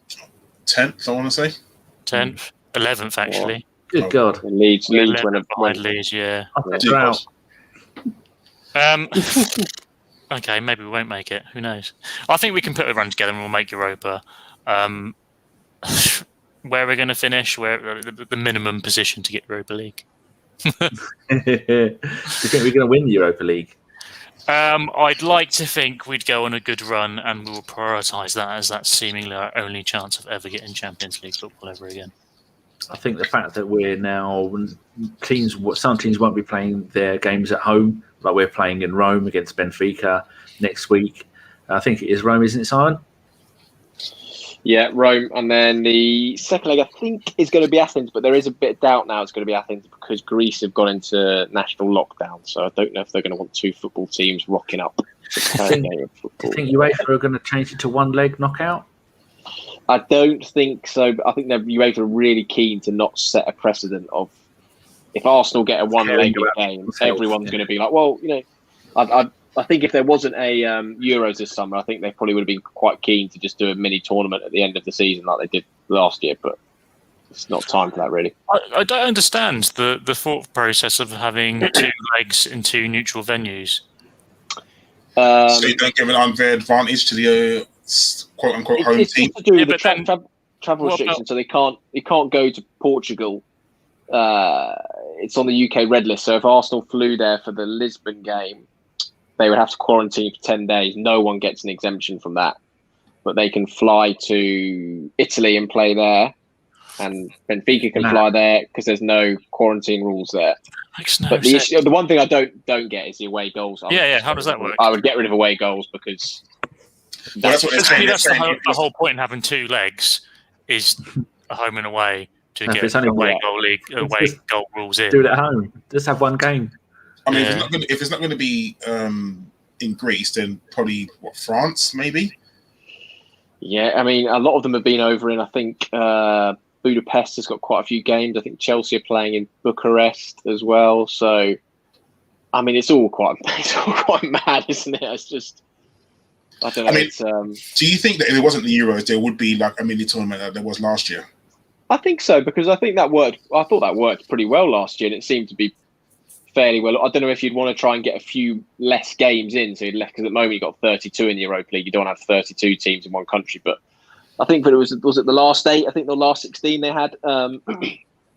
I think that worked really well last. I actually quite liked it. It's just a format anyway. I thought it was, particularly because we'd had no football and no tournament football. I thought it was great. So they would have liked that. But yeah, I mean, the quarantining stuff's all crazy, isn't it? You can't play in Portugal, but you can go play in Italy and Greece, and they're all doing it for money because they don't want to lose out on TV revenue. What a world we live in! Money is more important than people's health. Right, gentlemen's nods. Karl, do you have one? No, go to Ellis. Ellis, do you have one? Well, I was waiting for them to do theirs while I was thinking, because when you said have a think, I had a question to answer. That's not really fair for Karl to skip straight to me. Go to Simon. All right, then. Simon, do you have one? I actually don't have one. For fuck's sake. Maybe we should just have a collective one for Jurgen Klopp, whose mum passed away today at 81. There's some bigger things than football, people. Boateng, the Bayern Munich bloke, he split up with his missus a week ago. She's 25. She took her own life the other day on her kid's 6th birthday. Think about that when you're wanting Arteta out and you think football's the most important thing in the world. There's more important things. All this is meaningless fluff. Just go and give feedback. I think it also as well highlights how we don't always not know what's going on with a person away from the pitch, and if we can try and cut them some slack and just be kind, as they say on Twitter, and particularly in the current climate, if everyone can just be kind to each other, it will make things a little bit easier, won't it? So go out there. Yeah, I think the problem is we as football fans, we tend to just spur whatever's on our mind. Yeah, it's like even calling a player shit. Like, you don't know what that's doing to them. Like, and players. I mean, we're all guilty of it. I'm not saying I haven't done it. I think we're all, Oh yeah, 100%. To it. 100%. But it's one of those things. But yeah, hopefully we'll be kind to each other, and we beat Leeds on Saturday. I want to say, Danny. Sunday. Well, I've got 3 gentlemen nods. Valentine's Day massacre. Well, go on, Ellis. Who's your gentleman's nod to? And then I'll just do a quick roundup of what shows we've got coming up, and then we're done. I'll do 3 because I can't pick one. Oh, go on. You'll know him anyway. First is I don't actually know his at. Is Travis, old Rawson Hedgehog. Yes. Yeah, he's a good old boy. He is at what's not the dash but the lower dash? What's that one called? Underscore. There we go. Underscore. I'm underscore Walrus, and all his letters are uppercase, lowercase, uppercase. Doesn't lowercase, matter. uppercase, Not lowercase. case sensitive. What a knobhead. That's him. Also, you've got Chris at the Lion Gooner. That's a lot easier to say. It's literally at the Lion Gooner. Lodato. Give in some stick. He done actually, you need to go onto his profile because he done a spot the difference with Harry Kane and Beavis and Butthead, and that was quite funny. So you should probably give that a little look. And another sitting at Danny-ism, another cheeky monkey would be Tony, who is at the nefarious BPK. He's got 30 accounts. He's a very naughty boy and scumbag. And I fight against all of you lot on Forza Horizon 4, and you nearly beat me. I've not had to drive you off the road, Ellis. Your avatar was driving me nuts. That's a bit rude, isn't it? It is rude. Right. Upcoming shows. We have this Sunday at 4:30 kickoff against Leeds. We're at home. Our show should start about 6:30. It's me, and we don't know yet.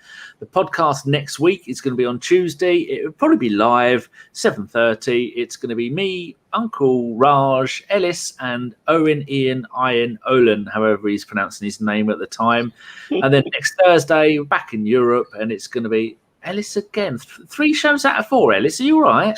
I'm on annual leave. Got nothing better to do, have I? So it's going to be Ellis, Richard, and Femi for the Benfica v Arsenal game. So there you go. I am organised because Josh always says I'm not organised. No, Josh doesn't do the reading. Right. Thank you very much to my guest tonight, Mr. Simon Collins. You have been spectacular as always. You are the star of the show compared to these 2 scumbags. Oh, don't be silly. I'm making up the numbers. Thank you for having me. You haven't gone full Willian. But everyone's got that. Karl, thank you very much for stepping in. You didn't have to be here, but it's nice that you did. Don't worry. someone. Obviously, this podcast needs a key worker, and obviously, you need someone of my ilk to be that key worker. Don't milk it, you, because you bought yourself a Mac just so you could be Mac buddies with Ellis. Yeah, I did. I bought iMac, Ellis. Well, lad. And none Brilliant of them piece of tech. with I it can't other use than it, four. but it's good. And finally, it's Captain Hollybobs himself, Ellis. It's been lovely to have you on. You do talk a lot of sense, and thanks. we're going to get your little thing up there, and then we're going to go double Ellis, which is every lady's dream. So we've got Try to do double a Ellis there. Looks, that photo was taken about 5 years ago, and he's only got one hat, one look, one shirt. That is So, indeed. Thank you very Well, much. do you know what I listened to the other day? The old Peter Crouch podcast, and they've actually got a hashtag in there that we could start using instead of fuck Ellis. It's No, called we're not. hashtag piss off Karl. And if you listen to that podcast, you'll know why. Because no one likes a Karl. we have got enough hashtags at this podcast, and fine. yes, right, an hour and 50 minutes. That's 20 minutes longer than we wanted to go. Some of us have things to do. I've got to go and make myself some tuna and rice. Lovely. Right, thank you very much, everybody, for listening. If you are new, give it a subscribe, give it a thumbs up, give it a tickle, put something in the comments. I don't know, any kind of nonsense, because the more interactions we have with the show, the more YouTube might recommend it to other people. And we've been going 9 years now. We've only got 7,000 subs. That's ridiculous. Some people get that in an afternoon. So we will be back on Sunday afternoon, Sunday night with the Leeds game. Until then, be lucky, treacle. I don't know what I was going to say then. I don't know. I managed to pull that one out about swearing. I'm pressing end now, Karl. End it with something nice. Hashtag fuck Ellis. Oh, you horrible man. What a